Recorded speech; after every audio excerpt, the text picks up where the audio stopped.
नमस्कार दोस्तों। 30 अक्टूबर को राष्ट्रपति ट्रंप ने अपने सोशल मीडिया पर लिखा कि मैंने युद्ध विभाग को निर्देश दिया है कि वे हमारे परमाणु हथियारों का परीक्षण समान आधार पर शुरू करें, क्योंकि अन्य देश अपने कार्यक्रमों का परीक्षण कर रहे हैं। बाद में एक चैनल से बात करते हुए ट्रंप ने उन देशों के नाम भी बताए जो परीक्षण कर रहे हैं, और उन्होंने कहा कि वे देश हैं रूस, चीन, उत्तर कोरिया और पाकिस्तान। जब अमेरिका का राष्ट्रपति परमाणु परीक्षण की बात करता है तो पूरी दुनिया सतर्क हो जाती है, और चूंकि उन्होंने 3 देशों रूस, चीन और पाकिस्तान का उल्लेख किया है जो भारत के लिए बहुत महत्वपूर्ण है, मैं यह वीडियो बना रहा हूं ताकि मैं ट्रंप द्वारा परमाणु परीक्षण पर कही गई बातों को कुछ संदर्भ में रख सकूं। अब जब हम परमाणु परीक्षण या परमाणु मुद्दों की बात करते हैं तो हम मूल सिद्धांतों, बुनियादी बातों पर लौटते हैं, और हमें पता है कि परमाणु विचारधारा का अधिकतम विकास शीत युद्ध के दौरान हुआ, क्योंकि यही वह समय था जब 2 परमाणु महाशक्तियां थीं, अमेरिका और सोवियत संघ।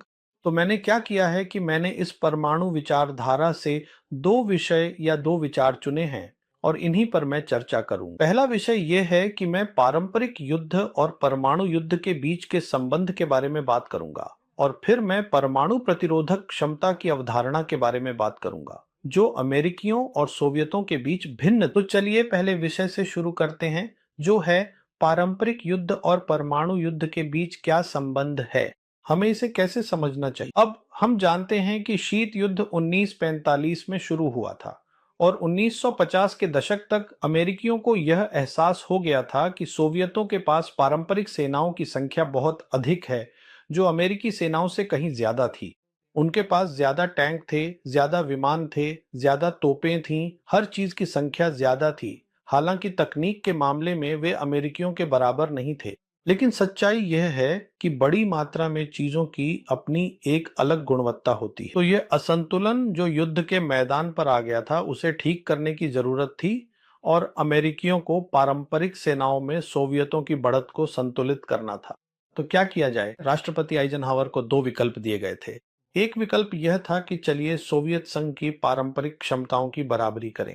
उन्होंने इस विकल्प को अस्वीकार कर दिया। दूसरा विकल्प पूरी तरह से अलग था, जिसे उस समय के अमेरिकी रणनीतिकारों ने सोचा, और वह यह था कि जब बात बड़ी बमों की आती है, यानी रणनीतिक परमाणु हथियारों की जो शहरों को मिटा सकते हैं, तो अमेरिका के पास सोवियत संघ की तुलना में कहीं अधिक संख्या में ऐसे हथियार थे।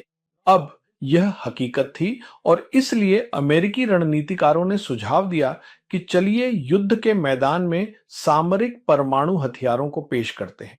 सामरिक परमाणु हथियार वे हथियार होते हैं जिनकी शक्ति कम होती है। पूरा विचार यह था कि ये सामरिक परमाणु हथियार एक ओर तो सोवियत संघ की पारंपरिक सेनाओं के आक्रमण को अग्रिम मोर्चे तक पहुंचने से पहले ही रोक देंगे, और दूसरी ओर क्योंकि सोवियत संघ के पास उतने बड़े बम नहीं थे जितने अमेरिकियों के पास थे, सोवियत परमाणु युद्ध में नहीं उतरेंगे, क्योंकि यदि तनाव बढ़ा तो वे अमेरिकियों की बड़ी बमों की संख्या की बराबरी नहीं कर पाएंगे। अब यह एक अजीब तर्क था, लेकिन किसी भी कारणवश इसे कभी परखा नहीं गया।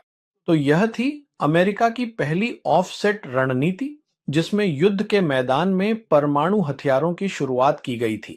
इसके बाद हुआ यह कि 1970 के दशक तक अमेरिकियों ने एक बार फिर महसूस किया कि युद्ध के मैदान की स्थिति बदल गई है।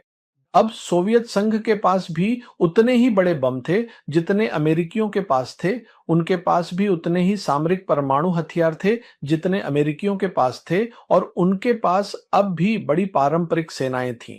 लेकिन कुछ प्रमुख और महत्वपूर्ण तकनीकों में अब उनकी पारंपरिक सेनाएं अमेरिकियों के बराबर थीं। तो एक बार फिर उनके पास बढ़त थी, और उसे संतुलित करना जरूरी था। और वह पहली ऑफसेट रणनीति अब अपनी भूमिका पूरी कर चुकी थी, क्योंकि अब सोवियतों के पास भी उतने ही बड़े बम थे जितने अमेरिकियों के पास संख्या में थे। तो अब कुछ और करने की जरूरत थी। तो अमेरिकियों ने कहा, ठीक है, सामरिक परमाणु हथियार काम नहीं आएंगे, अब हमें लंबी दूरी पर बिना परमाणु क्षमताओं के साथ सटीकता से हमला करने के विकल्प देखने होंगे, गैर परमाणु क्षमताएं। और जब हम इसका इस्तेमाल करेंगे तो हम सोवियत संघ की पारंपरिक सेनाओं के आक्रमण को मोर्चे तक पहुंचने से पहले ही रोक सकते हैं, और इसे दूसरी ऑफसेट रणनीति कहा गया।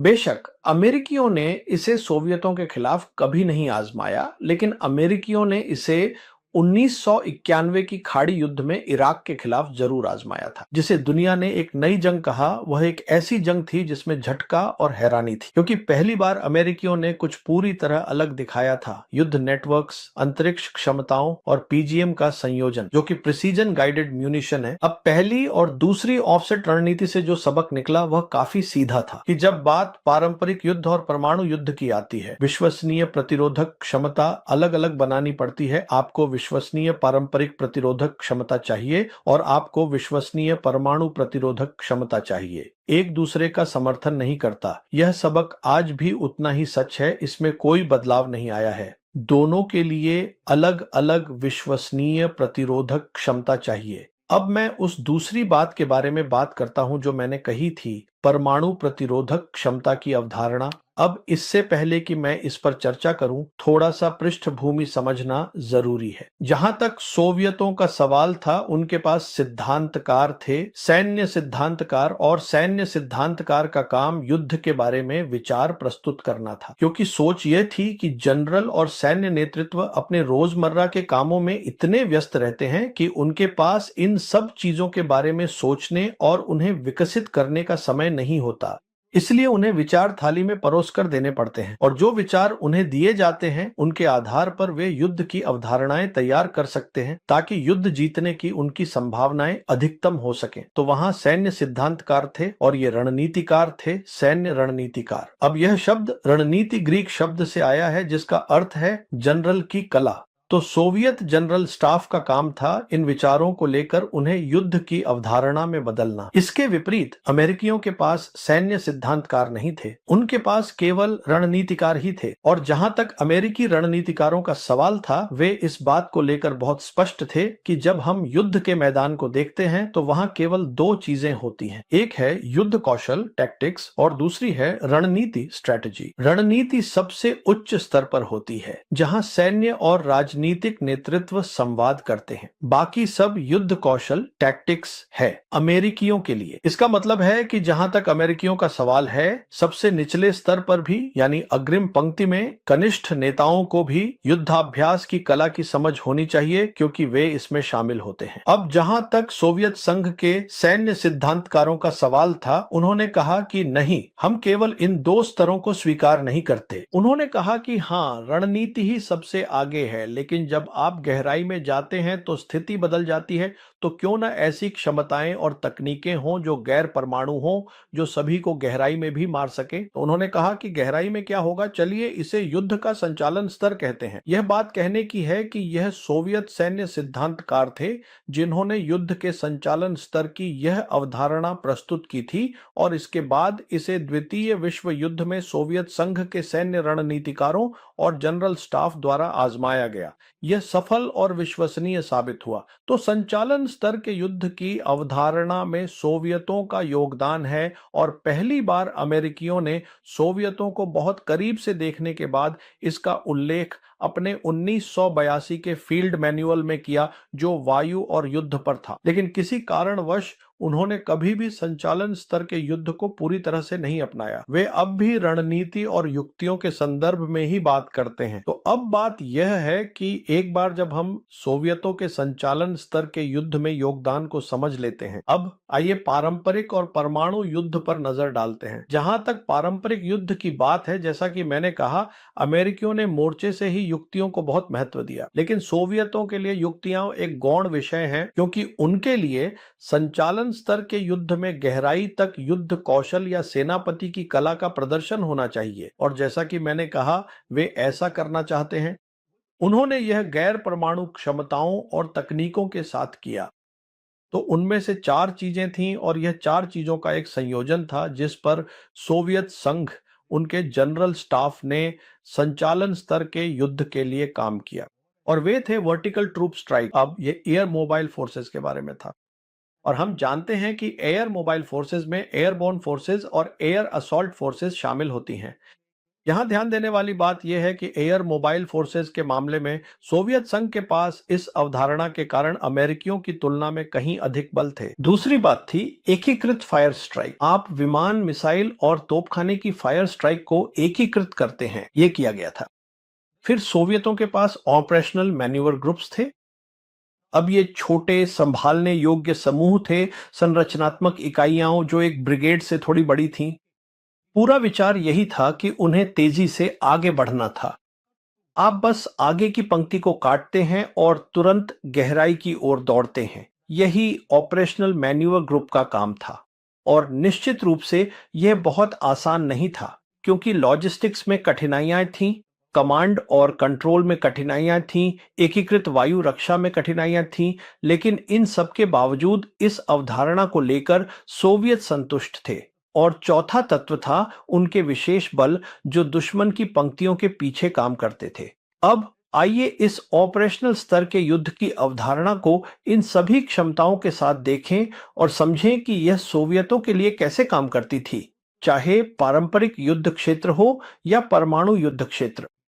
देखिए, पारंपरिक युद्ध क्षेत्र की बात करें तो इसका मतलब था युद्ध का ऑपरेशनल स्तर। अगर आप ऑपरेशनल गहराई पर हमला करते हैं, वहां वॉर करते हैं, तो दुश्मन की पूरी रक्षा व्यवस्था बिखर जाती है। यही इसका लाभ है। और जब आप परमाणु युद्ध की बात करते हैं तो आप देखेंगे कि अमेरिकी अब भी सीमित परमाणु युद्ध की बात कर रहे थे, जो टैक्टिकल न्यूक्लियर वेपन्स पर आधारित था। जैसा कि मैंने कहा, उनकी सोच थी कि परमाणु युद्ध को रोका जा सकता है, उसे सीमित किया जा सकता है और उसके बढ़ने को नियंत्रित किया जा सकता है। सोवियत इस पर बिल्कुल स्पष्ट थे। अगर आप परमाणु हथियार लाते हैं, चाहे वे टैक्टिकल हों या स्ट्रैटेजिक, तो इस बढ़ोतरी को नियंत्रित नहीं किया जा सकता। यह संभव नहीं है। इसीलिए उन्होंने गैर परमाणु क्षमताओं और तकनीकों के उपयोग की इस अवधारणा के बारे में सोचा, जो युद्ध के ऑपरेशनल स्तर पर टैक्टिकल परमाणु हथियार के समान परिणाम दे सकती हैं, जैसा कि मैंने बताया था। तो दूसरे शब्दों में कहें तो युद्ध के ऑपरेशनल स्तर का लाभ पारंपरिक स्तर पर भी था। जैसा कि मैंने अपनी पहली किताब में भी तर्क दिया था, जो 25 साल पहले प्रकाशित हुई थी, कि युद्ध का संचालन स्तर यानी युद्ध का मध्यवर्ती स्तर सबसे महत्वपूर्ण है। यही वह स्तर है जहां किसी अभियान का परिणाम तय होता है, न कि रणनीति या लड़ाइयों में। दरअसल इसे 1920 के दशक में सोवियतों द्वारा पेश किया गया था और यह समय की कसौटी पर खरा उतरा है। मैंने इसे समय की कसौटी पर खरा उतरने वाला क्यों कहा? इसका कारण यह है कि संचालन स्तर पर ही, जैसा कि मैंने कहा, आप एक अतिरिक्त परत बनाते हैं, एक गैर परमाणु परत। अब आइए वर्तमान रूस की बात करें, क्योंकि आखिरकार सोवियत संघ की सोच का सिलसिला रूसियों तक आकर रुका और फिर रूसियों और सोवियतों की सोच और युद्ध अवधारणाओं में से बहुत कुछ पीएलआई ने भी अपनाया और निश्चित रूप से उनकी अपनी सोच भी थी। और मैं थोड़ी देर बाद बताऊंगा कि पाकिस्तान की सेना जो पीएलआई के साथ लगातार संपर्क में रहती है, उसने भी वहां से कई विचार अपनाए हैं। अब राष्ट्रपति पुतिन की बात करें तो राष्ट्रपति पुतिन ने हाल ही में कई नई क्षमताओं की घोषणा की है। संक्षेप में ये क्षमताएं हैं अवांट गार्ड हाइपरसोनिक ग्लाइड व्हीकल, जिसे आईसीबीएम पर लगाया जाएगा और इसकी गति मैक 27 है। यह मूल रूप से एक ग्लाइड व्हीकल है, जिसका मतलब है कि यह नियर स्पेस में संचालित होगा। नियर स्पेस वह क्षेत्र है जो 20 किलोमीटर से 100 किलोमीटर की ऊंचाई के बीच होता है। क्योंकि 100 किलोमीटर से ऊपर अंतरिक्ष है, तो यहाँ एक नई परत जोड़ी गई है। और इसी तरह उनके पास जिरकॉन भी है, जो उनका हाइपरसोनिक क्रूज मिसाइल है। मैक 9 की गति और उनके स्क्रैमजेट इंजन पर आधारित है, तो यह भी उसी हाइपरसोनिक स्पेस में संचालित होगा जिसका मैंने अभी उल्लेख किया था। तो यह पारंपरिक क्षमता की वह अतिरिक्त परत है जो जोड़ी गई है। और निश्चित रूप से उन्होंने पोसाइडन न्यूक्लियर पावर्ड ड्रोन के बारे में भी बात की और उन्होंने कहा कि पोसाइडन के बारे में कहा जाता है कि यह समुद्र में 1000 मीटर की गहराई तक जा सकता है, क्योंकि यह एक अंडर वाटर ड्रोन है। और ध्यान दें, जब हम गहराई की बात करते हैं तो आमतौर पर हम लगभग 300 मीटर की बात करते हैं, लेकिन यहां हम 1000 मीटर की गहराई की बात कर रहे हैं, यानी काफी गहराई में। फिर उन्होंने भी, राष्ट्रपति पुतिन ने उल्लेख किया, ब्रूस विनिक, मेरी उच्चारण के लिए क्षमा करें, जो एक परमाणु संचालित क्रूज मिसाइल है और इसका परीक्षण 14,000 किलोमीटर की दूरी पर 15 घंटे की अवधि में किया गया था। और इसमें परमाणु संचालित प्रणोदन है। बिल्कुल, इसका परीक्षण किया गया और परीक्षण सफल रहा। तो दोनों ही मामलों में, पोसाइडन के मामले में भी यह परमाणु संचालित प्रणोदन था, जिसका अर्थ है कि इससे रूस की रणनीतिक क्षमताओं में वृद्धि हुई है। और राष्ट्रपति पुतिन ने कहा कि यह 21वीं सदी के लिए रणनीतिक क्षमता होगी। ध्यान रहे, और भी क्षमताएं हैं, लेकिन अब रूसियों ने, जैसा कि मैंने कहा, इसे जोड़ लिया है। मैं दोहराता हूं, अब उनके पास हाइपरसोनिक ऊंचाइयों पर पारंपरिक हथियार हैं और फिर उनके पास परमाणु वॉरहेड्स के साथ रणनीतिक हथियार भी हैं। अब पीएलए ने भी इसी तरह की चीज की है। हम जानते हैं कि पीएलए के पास भी विश्वसनीय हाइपरसोनिक ग्लाइड वाहन और विश्वसनीय हाइपरसोनिक क्रूज मिसाइलें हैं। और इसके अलावा उन्होंने फोर्ब्स का सफल परीक्षण भी किया है, जो कि फ्रैक्शनल ऑर्बिटल बॉम्बार्डमेंट सिस्टम है। यह अगस्त 2021 में किया गया था और इसका मतलब यह था कि एक रॉकेट की मदद से एक हाइपरसोनिक ग्लाइड वाहन को उठाया गया। वह अंतरिक्ष से बाहर निकलकर निचले थोबाट में लगभग 150 किलोमीटर की ऊंचाई पर गया और फिर पृथ्वी में पुनः प्रवेश किया, जहां से वह पृथ्वी पर किसी भी स्थान पर हमला कर सकता था। तो यहाँ बात यह है कि फोब के इस प्रदर्शन के द्वारा, जिसे उस समय अमेरिका के शीर्ष जनरल मार्क मिले ने स्पुतनिक जैसा क्षण कहा था, उन्होंने यह दिखाया कि पारंपरिक ट्रायड डिलीवरी सिस्टम के बजाय, जो कि सामान्य बात है, जब हम ट्रायड की बात करते हैं तो हम air delivery system, land delivery system यानी मिसाइलें और समुद्र की बात करते हैं। उन्होंने इसमें एक और जोड़ा, जिससे यह क्वाड बन गया। अब वे फोर्ब्स की बात कर रहे थे, तो मेरा कहने का मतलब यह है कि इन दोनों देशों ने यह सबक सीख लिया है, इसलिए यह प्रासंगिक है, खासकर जब बात तीन महाशक्तियों की हो या दो महाशक्तियों की, जो कि रूस और चीन हैं। अब मैं भारत और पाकिस्तान की बात करना चाहता हूं, क्योंकि राष्ट्रपति ट्रंप ने पाकिस्तान का उल्लेख किया है। अब आइए इसे समझते हैं। देखिए, भारत और पाकिस्तान दोनों के पास, जैसा कि मैंने बार बार कहा है, समान सिद्धांत है। तो दोनों के पास अमेरिकी या ब्रिटिश अवधारणा थी, नाटो की रणनीति और रणनीति की अवधारणा थी। बस यही उनके पास था। तो आप या तो रणनीति अपना रहे हैं या आप युद्ध कौशल अपना रहे हैं, और इसी तरह उन्होंने युद्ध लड़े हैं। उदाहरण के लिए, पहला युद्ध लड़ा गया था कश्मीर का पहला युद्ध, जहां पाकिस्तानी सेना ने महसूस किया कि संख्या के लिहाज से वे भारतीय सेना से काफी कम थे। तो हमें पता है कि उन्होंने पहले युद्ध में अनियमित सैनिकों का इस्तेमाल किया था। और उसके बाद 1 जनवरी 1948 को आईएसआई का गठन किया गया, और आईएसआई के मुख्य कार्यों में से एक था अनियमित सैनिकों का उपयोग करना और भारतीय सेना के मुकाबले संख्या की कमी को पूरा करना। और फिर हम जानते हैं कि उन्होंने मई 1998 में भारत के परमाणु परीक्षण के तुरंत बाद अपना परमाणु परीक्षण किया, और इसका उद्देश्य युद्ध के रणनीतिक स्तर पर संतुलन बनाए रखना था। अब जहां तक संचालनात्मक, माफ कीजिए, जहां तक संख्या का सवाल था, अब संख्या बराबर हो गई थी। मैं इसे युद्ध का संचालनात्मक स्तर कहता हूं। मुझे नहीं लगता कि पाकिस्तानी सैन्य साहित्य में वे वास्तव में इस शब्द का इस्तेमाल कर रहे थे, लेकिन मेरा मानना है कि युद्ध के संचालनात्मक स्तर पर पाकिस्तानी भारतीय सेना के बराबर आ गए थे।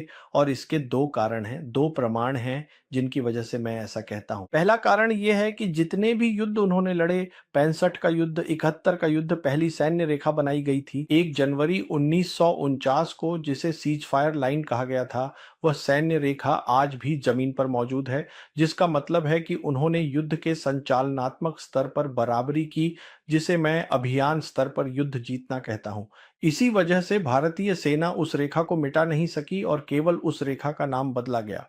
1971 के युद्ध के बाद सीज फायर लाइन का नाम बदलकर लाइन ऑफ कंट्रोल कर दिया गया।